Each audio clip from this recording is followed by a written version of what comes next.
Hola, hablaremos sobre la ergonomía, seguridad y salud en el entrenamiento. La ergonomía es una disciplina que está orientada al conjunto de elementos o componentes que interactúan entre sí y que organizan de manera correcta con el fin de cumplir los objetivos establecidos. Es por ello por lo que cuenta con factores físicos, sociales, ambientales, cognitivos y organizacionales, donde se recomienda que no deben ser evaluados individualmente. La ergonomía engloba cuatro grandes áreas. La primera, salud y seguridad. Segunda, productividad y eficacia. Tercera, fiabilidad y calidad. Y cuarta, satisfacción en el trabajo. La ergonomía tiene como objetivo encontrar la mejor adaptación entre el hombre, las herramientas, las máquinas y los lugares de trabajo con el objeto de reducir lesiones laborales, enfermedades y, por supuesto, mejorar la satisfacción de los usuarios y trabajadores, y con ello viene la productividad. Es tan amplia la ergonomía que presenta una serie de características que se resumen en 12 pasos. La primera, se encargará de disminuir el riesgo de lesiones y de accidentes. Disminución de errores y rehacer esos errores. Disminución de riesgos ergonómicos. Disminución de enfermedades laborales. Disminución de días de trabajo que sean perdidos. Disminución del ausentismo laboral. Disminución de la rotación constante de personal. Aumento de la tasa de producción. Aumento de la eficiencia. Aumento de la productividad. Aumento de los estándares de producción y aumento de un buen clima organizacional. Hablemos ahora de los tipos. Geométrica. Se enfoca en posturas que realiza directamente el trabajador. La ambiental. Se encarga de estudiar las condiciones que le rodean, como la temperatura, iluminación, ruidos, entre otros. Cognitiva. Se enfoca en los procesos mentales, tales como la percepción, razonamiento, memoria y la respuesta motora. Diseño y evaluación. Se encarga de participar durante el proceso del diseño y de la evaluación de los sistemas, espacios y de los equipos de trabajo utilizados por el trabajador. Necesidades específicas. Se enfoca en el diseño y desarrollo de equipos que puedan facilitar el trabajo de los empleados. Física. Se enfoca en las características fisiológicas, anatómicas, antropométricas y las biomecánicas que se encuentran relacionadas con la actividad física que el trabajador lleva a cabo. Organizacional. Se encarga de optimizar el sistema social y técnico, que incluye la estructura organizacional, los procesos administrativos y las políticas empresariales. Preventiva. Se encarga de estudiar y, por ende, de analizar las condiciones laborales y la salud de los trabajadores. Y la biomecánica. Se enfoca en aplicar las leyes de la mecánica a las estructuras del aparato locomotor. Estas últimas dos son 100% enfocadas a nuestra población de trabajo, que vendría siendo los usuarios del gimnasio. Sin olvidar que cuando hablamos de trabajador, hacemos referencia a nosotros como entrenadores, como personal del área de la salud que está a cargo del mantenimiento de nuestros usuarios dentro de las instalaciones. Pasemos ahora a la seguridad. Lo vamos a dividir según el riesgo, la fuente de riesgo y los daños. Cuando hacemos referencia a la seguridad en el proyecto, las fuentes de riesgo pueden ser el almacenamiento, escaleras fijas, escaleras de mano, falta de formación y de información, el mismo gimnasio, o un patio de juegos. Y en daños pueden producirse caídas a distinto nivel, caídas al mismo nivel, cortes, golpes contra objetos o materiales, lesiones musculoesqueléticas y sobreesfuerzos. Como riesgo, la instalación eléctrica. Fuente de riesgo. Pueden haber defectos en la instalación, descargas eléctricas, falta de formación e información, falta de mantenimiento por incendios, incumplimiento de la misma normativa y sobrecargas eléctricas.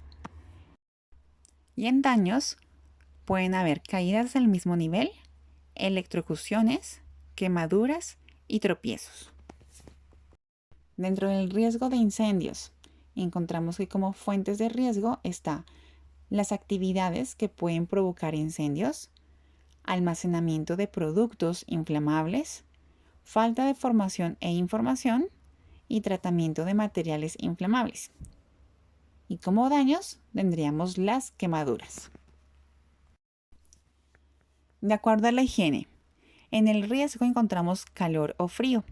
Su fuente de riesgo puede ser la exposición al calor o al mismo frío, corrientes y humedades en lugares de trabajo, falta de información y de formación. Y como daños se presentarían afecciones musculares, gripa, resfriados o alergias. Otro riesgo son los contaminantes biológicos.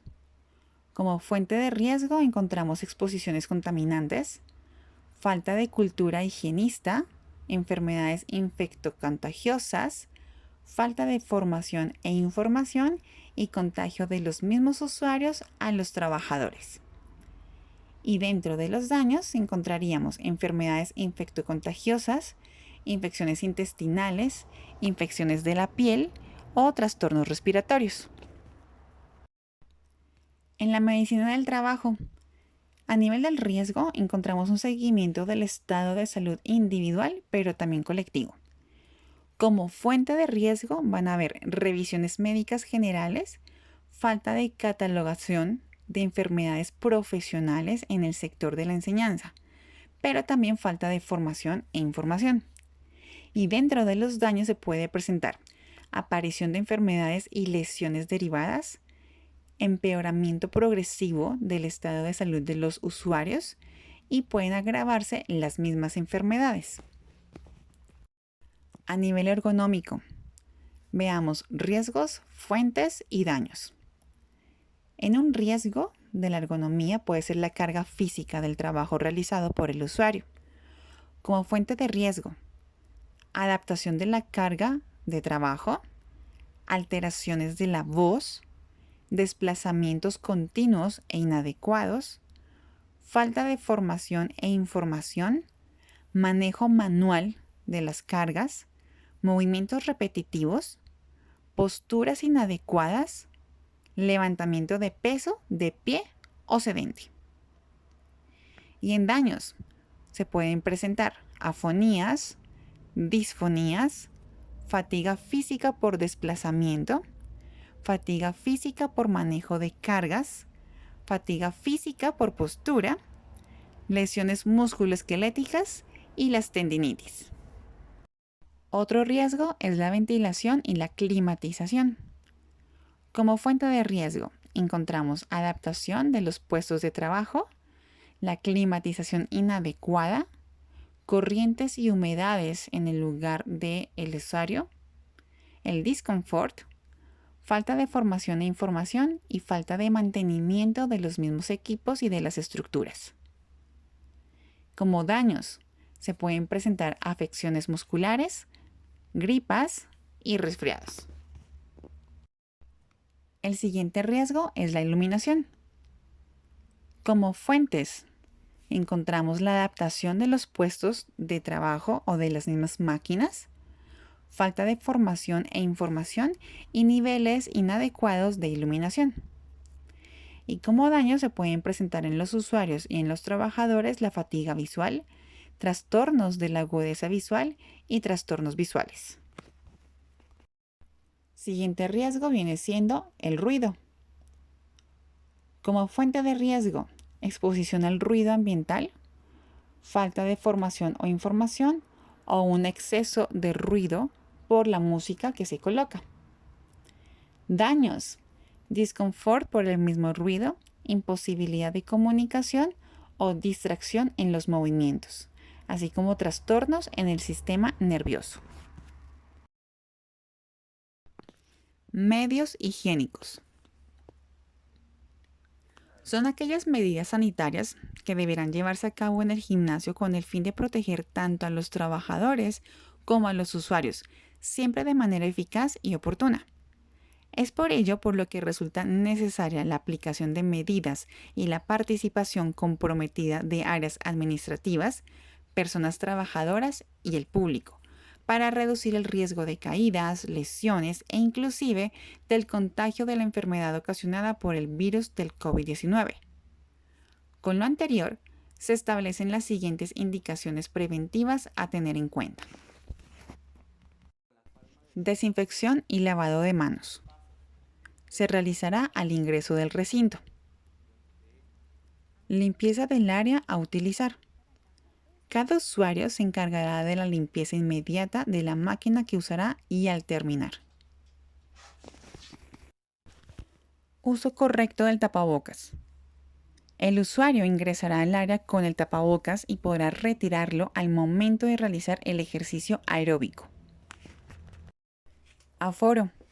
El máximo permitido será de un 70% de la capacidad del gimnasio. Uso de la maquinaria. Evitar usar espacios o máquinas que estén siendo usadas cara a cara, así como evitar tocar las máquinas que no se vayan a utilizar. Material personal. Cada usuario deberá llevar consigo su propia toalla y botella de hidratación.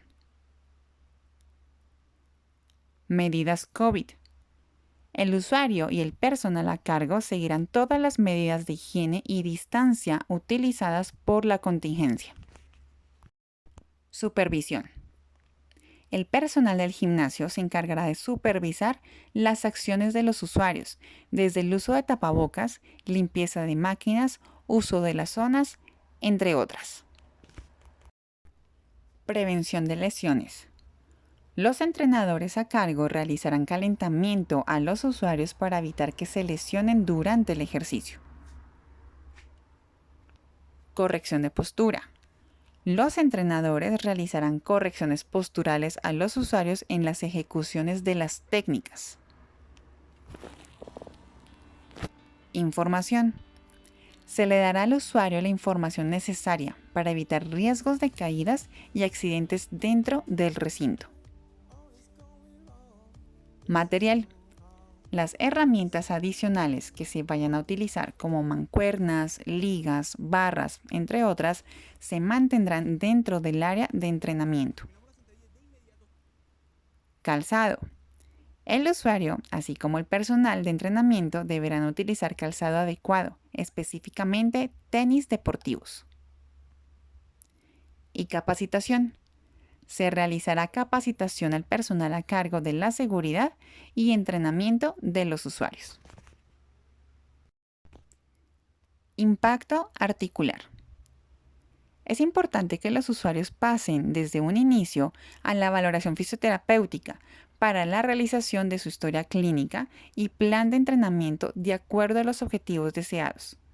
En el caso de ser detectada alguna alteración biomecánica, condición médica o ser una población especial, es indispensable que posterior a la cita con fisioterapia acuda con el médico deportólogo para aprobación del tipo de ejercicio y o examen imagenológico que permita al usuario mantenerse en el gimnasio bajo supervisión terapéutica.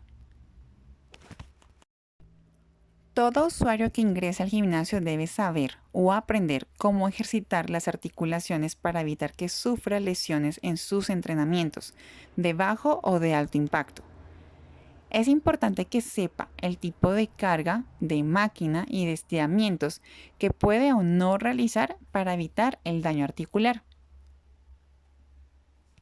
Cuando se calienta previamente, Los músculos se preparan para tener una mejor contracción, relajación muscular, mejorar la elasticidad, aumentar la temperatura corporal acelerando el metabolismo, haciendo que sea más eficiente el uso de los sustratos fundamentales para la producción de energía, en este caso del ATP.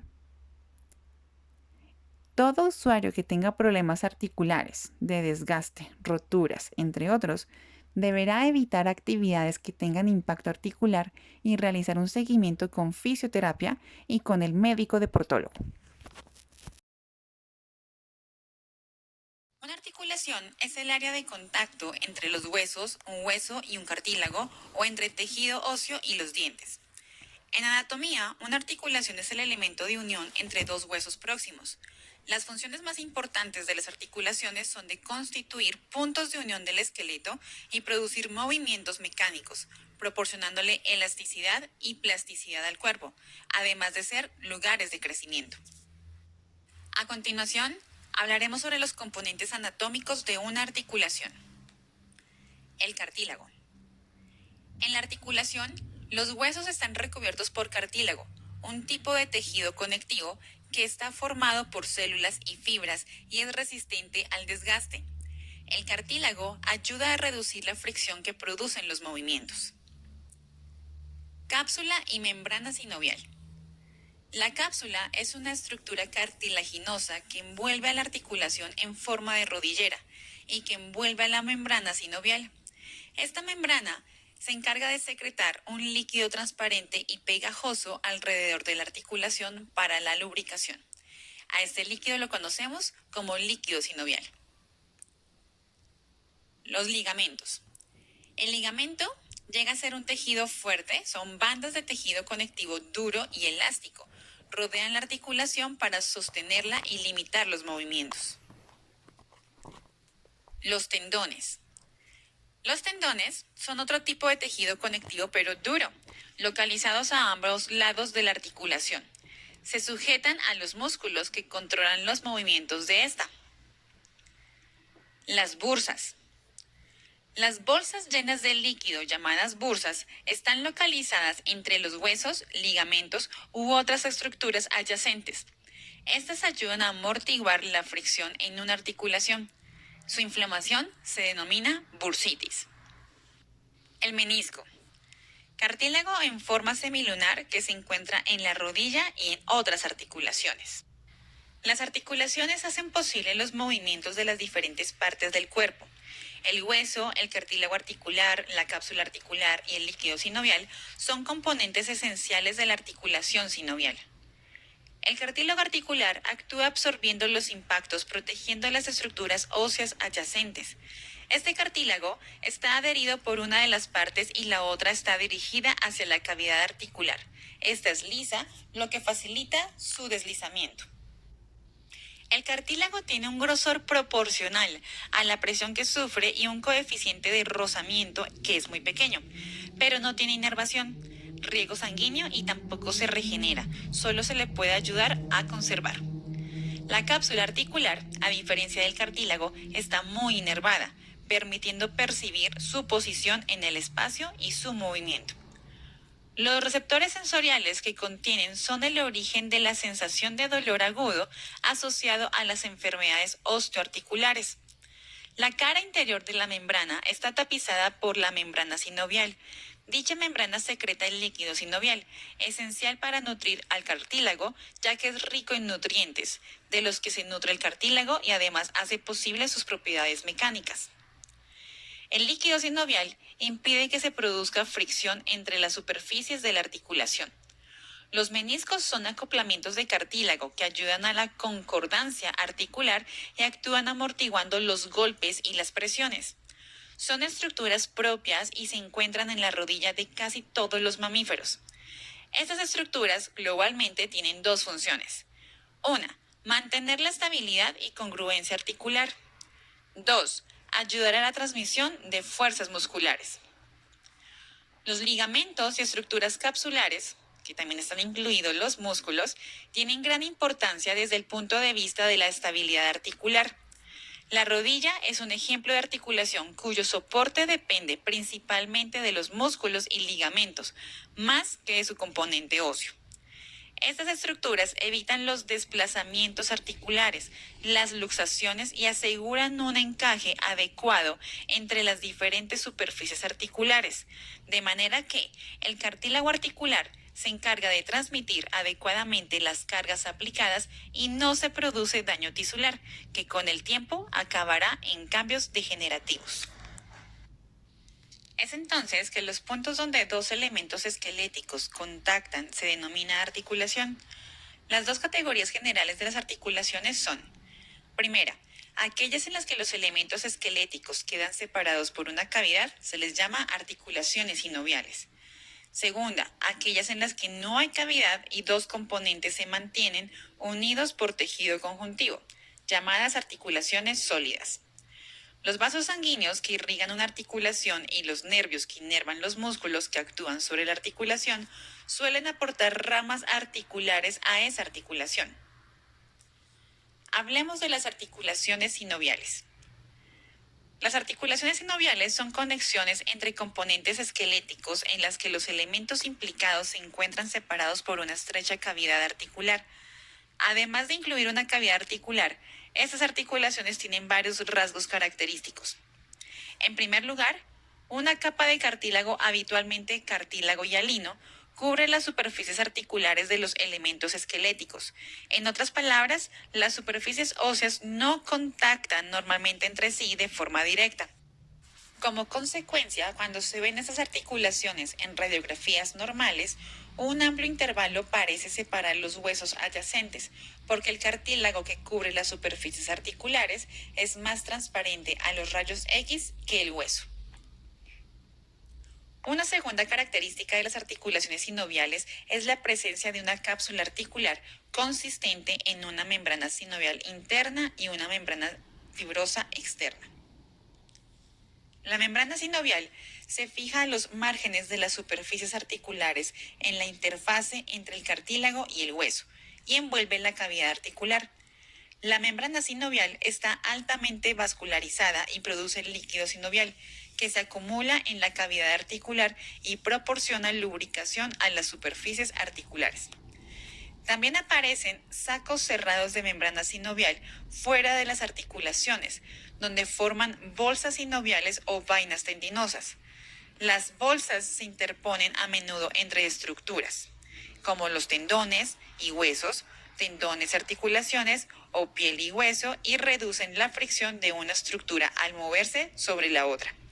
Las vainas tendinosas rodean los tendones y también disminuye la fricción. La membrana fibrosa. Esta está formada por tejido conjuntivo denso y rodea y estabiliza la articulación. Partes de la membrana fibrosa pueden verse engrosadas para formar ligamentos que estabilizan aún más la articulación. Estos ligamentos externos a la cápsula suelen aportar un refuerzo adicional. Otro rasgo común, pero no universal, de las articulaciones sinoviales es la presencia de estructuras adicionales dentro del área englobada por la cápsula o membrana sinovial, tales como los discos articulares que contienen compuesto fibrocartilaginoso y también las almohadillas grasas y los tendones. Los discos articulares absorben las fuerzas de compresión, ajustan los cambios en el contorno de las superficies articulares durante los movimientos y aumentan el rango de movimiento que se pueden producir en las articulaciones. Las almohadillas grasas suelen encontrarse entre la membrana sinovial y la cápsula y entran y salen de estas zonas a medida que el contorno articular cambia durante el movimiento. Las áreas redundantes de membrana sinovial y de membrana fibrosa permiten mayor movilidad en las articulaciones. Una de las clasificaciones de acuerdo al tipo de la articulación se divide según su movimiento. Las encontramos en fijas, aquellas en donde no se realiza ningún tipo de movimiento, como por ejemplo el cráneo. Semimóviles, con un ligero o poco movimiento, como por ejemplo las vértebras. Inmóviles o con gran capacidad de movimiento, encontramos por ejemplo la rodilla. Bien, empecemos A desglosar cada tipo de clasificación.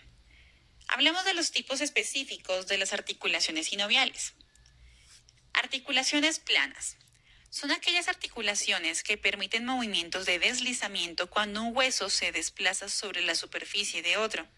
Como ejemplo, tenemos la articulación acromioclavicular. Articulación en bisagra. Son aquellas que permiten el desplazamiento en torno a un eje transversal a la articulación. Estas se encargan de regular movimientos de flexión y de extensión. Por ejemplo, la articulación del codo, la húmerocubital. Articulaciones en pivote. Estas permiten el movimiento en torno a un eje que atraviesa en sentido longitudinal la diáfisis del hueso, regula la rotación. Por lo tanto, tenemos como ejemplo la articulación atlantoaxial.